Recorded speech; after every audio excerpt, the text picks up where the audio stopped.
हरिओम। सभी को सदिच्छा।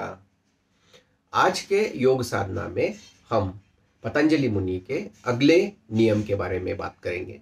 जैसे कि आपने देखा, पहले अध्याय में हमने देखा था कि पतंजलि मुनि के अष्टांग योग क्या है, उनके नाम क्या है, और उसमें से पहला जो नियम था उसका नाम था यम। वो भी हमने इसके पहले वाले भाग में देखा।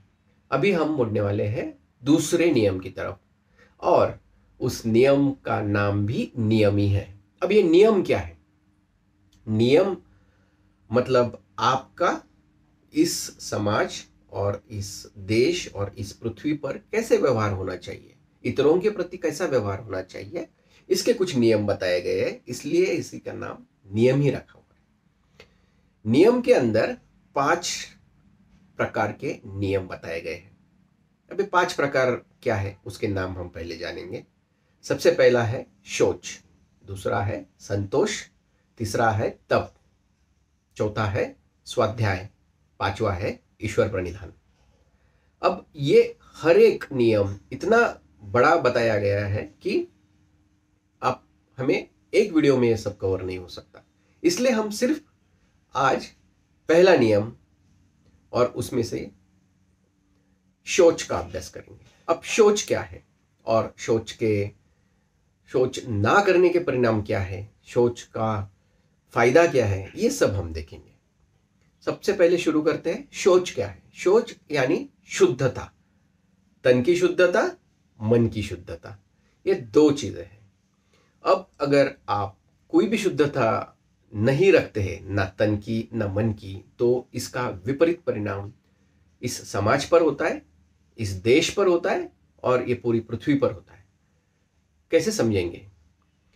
अभी शरीर का शौच अगर नहीं रखते, शरीर शुद्ध नहीं रखते, शुद्ध यानी क्या? आप बोलोगे कि मैं पानी से हर रोज नहाता हूं, मैं हर रोज साबुन लगा के नहाता हूं, मैं स्वच्छता रखता हूं। वही सिर्फ स्वच्छता नहीं है। स्वच्छता मतलब ये शरीर निरोगी रखना, इसको कोई भी रोग नहीं होना चाहिए, इस तरह से इसको रखना ही शरीर का स्वच्छता या शौच रखना बोल सकते हैं। अभी शरीर की शौच रखने के लिए क्या करना है? हमें अच्छा खाना पड़ेगा। हम जब अच्छा खाना खाएंगे तभी तो हमें कोई रोग नहीं होगा, कोई बाधा नहीं होगी, और हमारा व्यवहार अच्छा रहेगा। कोई भी शरीर में अगर रोग है तो उसका मन भी स्वच्छ नहीं हो सकता है। सो ये एक दूसरे से जुड़े हैं, क्योंकि शरीर के अंदर ही मन है। मन ऐसा कोई सेपरेट पार्ट नहीं, ये दोनों एक दूसरे से जुड़े हुए हैं। शरीर स्वच्छ है तो अपने आप मन स्वच्छ करने की प्रोसेस भी हम समझेंगे, उसके भी विपरीत परिणाम क्या होते हैं वो भी देखेंगे। अब इसका विपरीत परिणाम क्या होता है अगर आप शौच नहीं रखते हो शरीर का?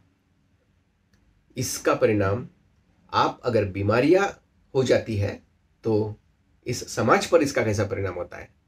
आपको नेचुरली मेडिकल्स की जरूरत पड़ेगी, दवाइयों की जरूरत पड़ेगी। ये देश के ऊपर एक मेडिकल का बर्डन आ जाता है। अगर वो दवाइयाँ यहाँ नहीं बन रही है तो बाहर देश से मंगवानी पड़ती है, तो वहाँ से यहाँ आपके लिए वो सब अवेलेबल करवाना पड़ता है। अगर आप ये शरीर स्वच्छ रखते हैं, निरोगी रखते हैं, तो जिनको सच में जरूरत है दवाइयों की, उसके लिए ज़्यादा ध्यान दिया जा सकता है।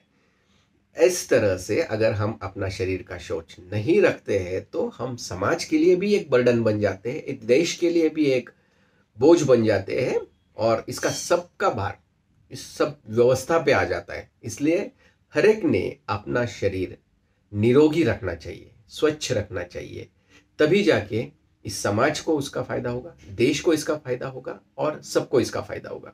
अब समझिए कि अपने भारत देश में अगर सब लोग बीमार हो रहे हैं, सब लोग बीमार हो रहे हैं, गलत खाने की वजह से, गलत लाइफस्टाइल की वजह से सब लोग बीमार हो रहे हैं। अब बीमार देश प्रगति करेगा या अधोगति करेगा? ये सोचने वाली बात है। मैं कुछ इसके बारे में आगे नहीं बोलना चाहूंगा, बट हमारी सबकी जिम्मेदारी है कि अगर हम भारत देश को प्रगति की ओर देखना चाहते हैं तो हम अपना शरीर स्वच्छ रखने की, निरोगी रखने की ठान ले, तो हम देश के प्रति भी अपना प्यार जता रहे। दूसरा शौच है मन का। अब मन का शौच क्या है, उसको साफ कैसे करने हैं, या कैसे उसको पालन किया जा सकता है? अभी मन का मतलब क्या, इसमें गंदे विचार आना, इसमें गलत सोच आना या मानसिक विकृति तैयार होना, गलत देखने से, गलत सुनने से, गलत संगति से, गलत फूड से, इन सब से तुम्हारे मन पर भी बहुत सारा विपरीत परिणाम हो जाता है। तो ऐसे मानसिक विकलांग लोग इस समाज में भी और लोगों के लिए प्रॉब्लम क्रिएट कर देते हैं, और वो जब प्रॉब्लम क्रिएट करते हैं तो वो पूरे देश के लिए प्रॉब्लम क्रिएट कर देते हैं। फिर वो देश ही अगर प्रॉब्लमेटिक है तो वो और देशों को प्रॉब्लम क्रिएट करता है। इसलिए मन की स्वच्छता भी बहुत इंपॉर्टेंट है। शरीर की जितनी इंपॉर्टेंट है उतनी ही मन की स्वच्छता भी इंपॉर्टेंट है। सो ये दोनों ही एक साथ चलते हैं। तो शौच में हम शरीर को अलग अलग प्रकार के व्यायाम, आसन ये करके स्वच्छ रख सकते हैं, और हम लोग प्राणायाम द्वारा हम अपना मन भी स्वच्छ कर सकते हैं। नहीं तो इन दोनों का परिणाम इस समाज पर, इस देश पर, इस पृथ्वी सब पर पड़ जाता है, और उसका बुरा असर हो जाता है जो हम अवॉइड कर सकते हैं सब लोग। इसीलिए सबको अपना शौच रखना चाहिए, और इसके बारे में ज़्यादा से ज़्यादा जानकारी लेके कैसे कर दिए। अभी आप बोलोगे कि शरीर की स्वच्छता है, सिर्फ आसन ही शरीर की स्वच्छता देता है, ऐसे नहीं है। आपको आपके शरीर के अनुसार, आपकी क्षमता अनुसार, आपके आजू बाजू में जो भी रिसोर्सेस अवेलेबल है उसके अनुसार आप आपका शरीर तंदुरुस्त रख सकते हैं। आपको चलना पॉसिबल है, आप चलिए, दौड़ना पॉसिबल है, दौड़िए, स्विमिंग पॉसिबल है, स्विमिंग कीजिए, साइकिलिंग पॉसिबल है, साइकिलिंग कीजिए, आपको कोई स्पोर्ट्स खेल रहे हैं तो वो कीजिए, बट शरीर को निरोगी तंदुरुस्त रखिए। खाने का ख्याल, हम सबको मालूम है क्या खाने से क्या होता है, बस अपने को अपने अंतर्मन में झांकना है और वही डिसाइड करना है क्या खाना है, और इसको निरोगी रखना है। वैसे ही मन का है कि अगर मन स्वच्छ रखना है तो हमें अपने आप ही उसका परिणाम अच्छा होगा मन पर। अगर आपका शरीर स्वच्छ है तो आपके विचार भी स्वच्छ बनते जाएंगे, और थोड़ा सा योग में प्राणायाम करेंगे तो आपका मन पे कंट्रोल आ जाएगा, शरीर पे कंट्रोल आ जाएगा, और आप काफ़ी सारी चीज़ें अच्छी कर सकते हैं। अब एक छोटा सा एग्जाम्पल देता हूँ मानसिक मनोरुग्णों का। अभी आप देखोगे कि रोड पर इतनी कर्कश टू व्हीलर्स कुछ है कि जिनमें सिस्टम बिठाते हैं लोग की बड़े बड़े आवाज और फटाके बजाने वाली सिस्टम बिठा देते हैं, और रात के 12 बजे जोर से रोड से लेके जाते हैं, जबकि सारे समाज के लोग सो रहे होते हैं क्योंकि वो सोने का टाइम है। बट ये जोर से गाड़ी बजाकर सबको तकलीफ देते हैं। तकलीफ सबसे ज़्यादा तकलीफ होती है उन बालकों को, उन शिशुओं को जिनका कान का पर्दा अभी भी पूरा डेवलप नहीं हुआ है। उनके कान के पर्दे भी फट सकते हैं आपके कर्कश आवाज से।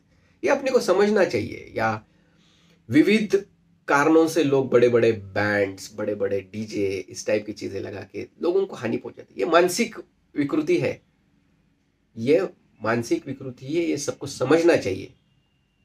ये हो गया एक एक प्रकार का सिर्फ एक एग्जाम्पल कि आप एक नॉइस पोल्यूशन से सबका जीवन कैसे बाधित कर सकते हैं या उनको तकलीफ कैसे दे सकते हैं। सो आप काफ़ी एग्जाम्पल्स देख सकते हैं दुनिया भर में। एक मानसिक रुग्ण कुछ हथियार लेके गया, कुछ बच्चों को या किसी और चीज़ को तकलीफ दे दी, लोगों को तकलीफ दे दी, ये सब मानसिक विकृतियाँ हैं।